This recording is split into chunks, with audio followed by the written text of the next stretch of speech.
Hello everyone, welcome back to Talk Easy English. இன்னைக்கு நம்ம இருக்குது day 16. நம்ம 45 days series நம்ம பார்த்துட்டு வரோம் spoken English series. அதில் day 16ல இருக்கோம். இந்த day 16ல நம்ம என்ன பார்க்க போறோம்னா இந்த tenses நம்ம இது வரைக்கும் நம்ம பார்த்துட்டு வரோம். அந்த tenses நோட continuation, that is நம்ம third tense நம்ம பார்க்க போறோம். நீங்கள் இதுக்கு முன்னாடி ஃபஸ்ட்டு செகண்டெல்லாம் நீங்கள் பார்க்கலன்னா அதனுடைய லிங்க்கை நாங்கள் டிஸ்கிரிப்ஷனில் போடுறோம். அதையும் நீங்கள் பார்த்து அந்த லிங்கை பார்த்து நீங்கள் தெரிஞ்சுக்கலாம். So we need not waste our time, so let's start the video.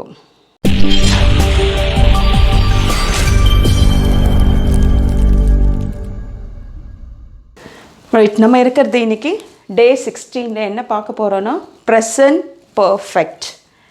இந்த ப்ரெசன்ட் பர்ஃபெக்ட்னுடைய ஸ்ட்ரக்சர், அதாவது இப்படி தான் இருக்கணும் அப்படின்னு இருக்கு இல்லையா, நம்ம கன்சிஸ்டண்ட்டாக ஒவ்வொரு சென்டென்ஸுமே எப்படி இருக்கணும்னு இருக்குது. அதே மாதிரி பார்த்தீங்கன்னா ப்ரெசன்ட் பர்ஃபெக்டில் எப்படி இருக்கணும்னா சப்ஜெக்ட் இருக்கணும். ஃபஸ்ட்டு ஃபார்ம் வந்து சப்ஜெக்ட் இருக்கணும்.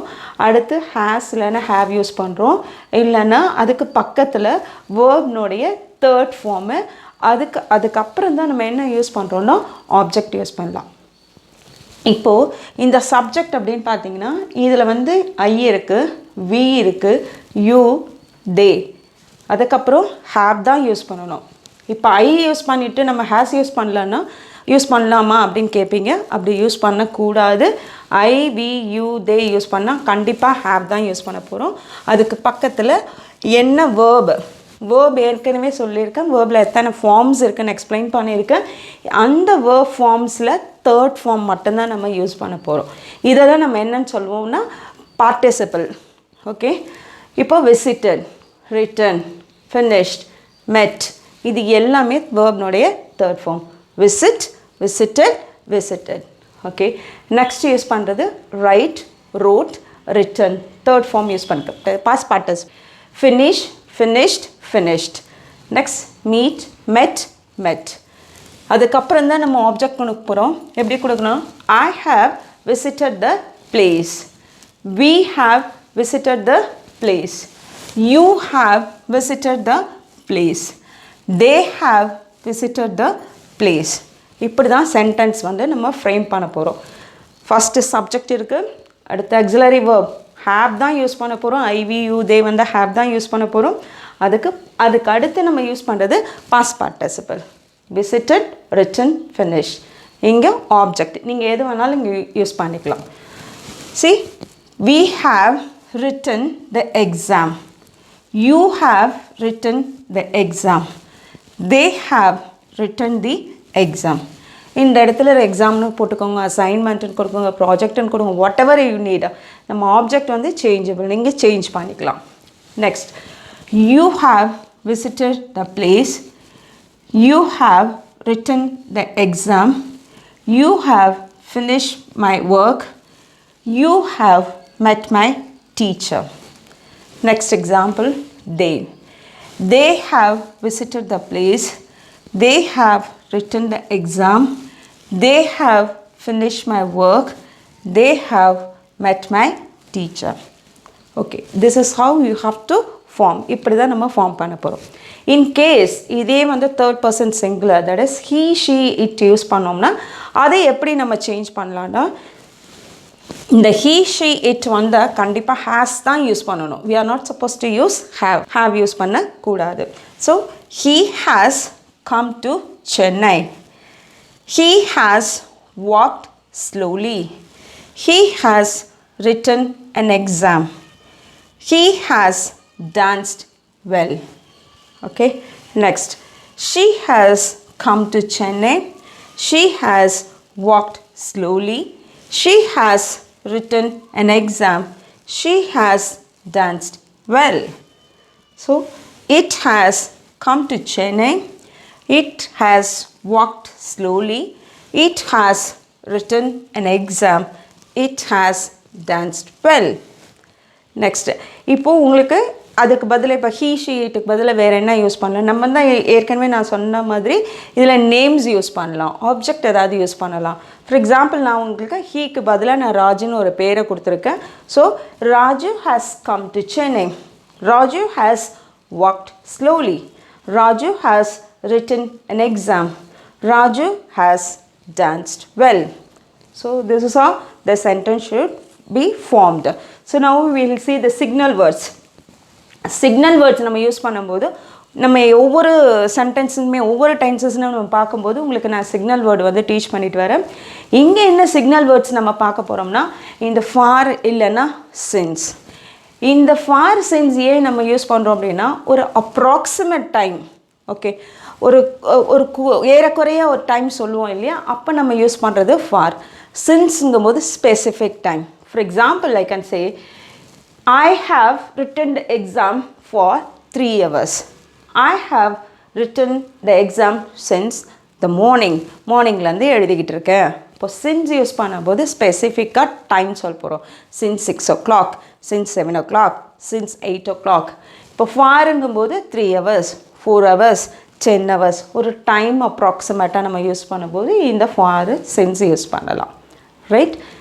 இதையே சென்டென்சஸ் எப்படி நெகட்டிவாக கொண்டு போகலாம், எப்படி இதை கொஸ்டினாக மாற்றலாங்கிறத பார்த்துட்டோம்னா நமக்கு எக்ஸாம்பிள்ஸ் வந்து ஈஸியாக இருக்கும். ஸோ வில் சி இது எல்லா சென்டென்ஸ் நான் இப்போ கொடுத்துருக்கிறது எல்லாமே பார்த்தீங்கன்னா உங்களுக்கு வந்து பாசிட்டிவ் சென்டென்ஸாக கொடுத்துருக்கேன். நான் எக்ஸாம் எழுதி உள்ளேன், நான் படித்து உள்ளேன். இது வந்து யூசேஜ் எங்கே யூஸ் பண்ணுறோம், ப்ரெசன்ட் பர்ஃபெக்ட் அப்படின்னா ப்ரெசன்ட் டென்ஸ்க்கும் பாஸ்ட் டென்ஸ்க்கும் லைக் பாஸ்ட் டென்ஸில் ஒரு ஆக்ஷன் இருந்திருக்கும், அதனுடைய கண்டினியூஷனில் ப்ரெசென்ட்டில் ஃபீல் பண்ணோம்னா அதை ப்ரெசன்ட் பர்ஃபெக்டாக நம்ம யூஸ் பண்ணலாம். வந்திருக்கிறேன், போயிருக்கிறேன், செய்திருக்கிறேன், ஓகே. இந்த மாதிரி சென்டென்சஸ் நம்ம யூஸ் பண்ணும்போது இந்த எழுதியிருக்கிறேன், 3 மணி நேரமாக எழுதியிருக்கிறேன், ஒர்க்கை முடித்திருக்கிறேன், ரைட், டீச் பண்ணி இருக்கிறேன், டீச்சரை மீட் பண்ணி இருக்கிறேன், இந்த மாதிரி நம்ம சென்டென்சஸ் கொடுக்கும்போது இந்த ப்ரெசன்ட் பர்ஃபெக்டை நம்ம யூஸ் பண்ணலாம். ரைட், இப்போ நெகட்டிவ் எப்படி ஃப்ரேம் பண்ணுறதுன்னு உங்களுக்கு சொல்லித்தரேன். இப்போ ஐ ஹாவ் விசிட்டட் த பிளேஸுங்கிறது பாசிட்டிவ் சென்டென்ஸ். நான் இந்த பிளேஸை விசிட் பண்ணி இருக்கிறேன். ரைட், இதுக்கு முன்னாடி நான் விசிட் பண்ணதே கிடையாது அப்படின்னு சொல்லுவோம் இல்லையா, பண்ணி இருக்கவே இல்லை அப்படிங்கும்போது just you have to add இந்த ஹாவ்க்கு பக்கத்தில் நாட்டுங்கிற ஒரே ஒரு வார்த்தையை யூஸ் பண்ணால் போதும். நான் ஏற்கனவே உங்களுக்கு இது வந்து எப்படி ஷார்ட் ஃபார்மில் கொடுக்குறது அப்படின்னு சொல்லியிருக்கேன். ஐ ஹேவன்ட் அப்படின்னு சொல்கிறோம் இல்லையா, இந்த என் பக்கத்தில் இப்போ நாட்டு நீங்கள் ஃபுல்லாக யூஸ் பண்ணணும் அப்படின்னு கம்ஃபர்டபுளாக இல்லை பேச ஸ்போக்கனில் பார்த்தீங்கன்னா நம்ம வந்து ஷார்ட் ஃபார்ம் யூஸ் பண்ணாலே கம்ஃபர்டபுளாக இருக்கும். ஸோ இது பக்கத்தில் வெறும் ஜஸ்ட் என் போட்டு இந்த அப்பாஸ்ட்ரஃபி போட்டு டி யூஸ் பண்ணாலே ஐ haven't. Okay, I haven't visited the place, I haven't return the exam, I haven't finished my work, I haven't met my teacher. Okay, so this is how இப்படி நம்ம frame பண்ணலாம். Just not மட்டும்தான் add பண்ண போகிறோம், வேறு எதுவும் கிடையாது நெகட்டிவில். அதே மாதிரி இங்கேயும் நம்ம யூஸ் பண்ண போகிறது இந்த நாட் அப்படியே யூஸ் பண்ண போகிறோம். Okay, he hasn't come to Chennai, சென்னைக்கு வந்திருக்கவில்லை. he has not walked slowly, அவன் ஸ்லோவாக walk பண்ணியிருக்கவில்லை. he has not written an exam, அவன் ஒரு எக்ஸாம் எழுதியிருக்கவில்லை. அவ்வளோதான் நம்ம ஃப்ரேம் பண்ண போகிறோம். இன்கேஸ் இது ஏன் நம்ம கொஸ்டினாக மாற்ற போகிறோம் அப்படின்னா ஒன்றுமே பண்ண வேண்டாம், இதை அப்படியே ஒமிட் பண்ணிவிட்டு இந்த ஹேவத்துக்கு ஃப்ரண்ட்டில் யூஸ் பண்ணிங்கன்னாவே உங்களுக்கு வந்து சஃபிஷியண்ட்டாக இருக்கும். Have I visited the place, have I written the exam, have I finish my work, have I met my teacher. So this is how the question would be. Question இப்படி தான் நம்ம frame பண்ண போகிறோம். இந்த have ஃப்ரண்ட்டில் வரப்போகுது. அதே மாதிரி தான் இந்த ஹேஸ் என்ன பண்ண போகிறோம், அப்படியே நம்ம ஃப்ரண்ட்டில் கொடுக்க போகிறோம். அவ்வளோதான். Has I come to Chennai, has he come to Chennai, has she come to Chennai, has it come to Chennai, has Raju come to Chennai. So this is how இந்த நாட்டை நம்ம ரிமூவ் பண்ண போகிறோம். இதை we are not going to use it. இதை நம்ம use பண்ணக்கூடாது. Just இப்படி நம்ம ஃப்ரேம் பண்ணாலே நமக்கு என்ன ஆயிடு, கொஸ்டினாக மாறிடலாம்.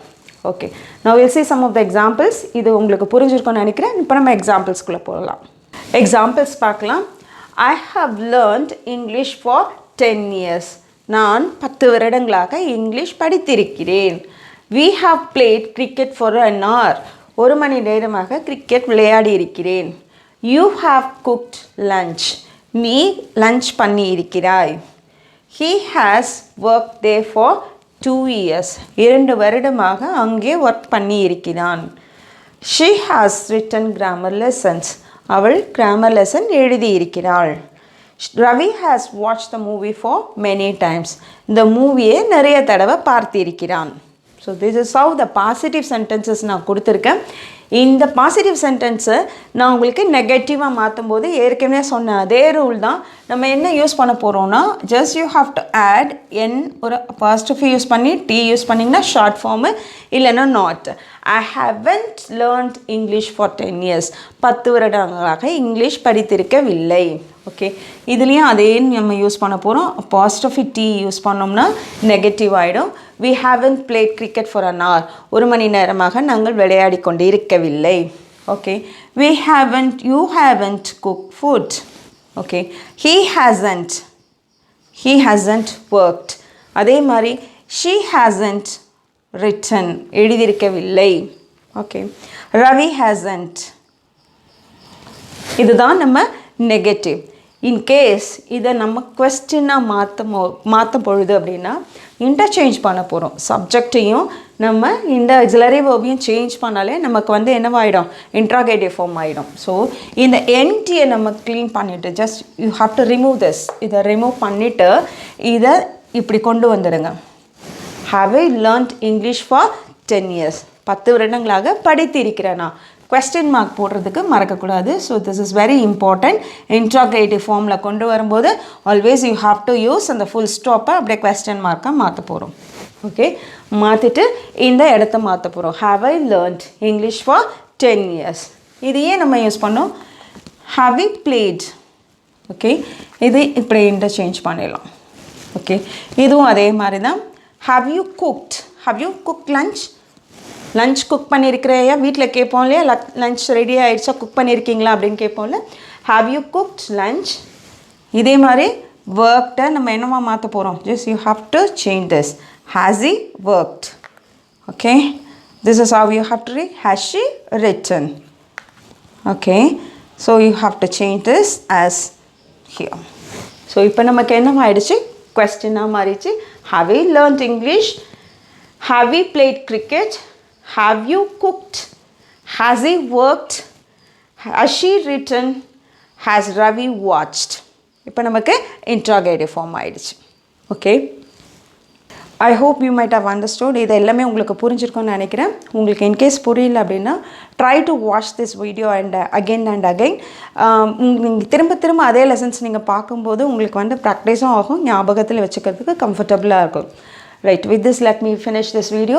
So if you like this video, don't forget to like, share and subscribe. Thanks for watching.